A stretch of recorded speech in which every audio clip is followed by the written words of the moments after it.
अरे साला खाला बीतल आइली फिर राउर भवनवा गोदवाइले तू ना। अच्छा। गोदवाइले तू ना राजाऊ के नाम के गोदनवा गोदवाइले तू ना।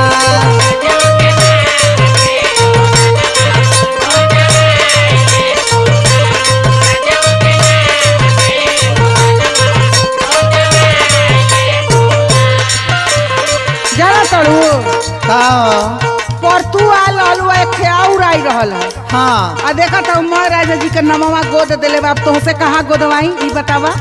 अरे तो सुना बोला। एगो बात पूछी बताइबू ना। हाँ हाँ हाँ बताई। अच्छा ये बताओ हम आवे से पहले नैहर में तहार के रहल कि ना। झूठ मत बोली है। देखो फालतू बात तो बोती है हम। अरे बतावा ना एगो राज वाली लाज बात। लगत है अगले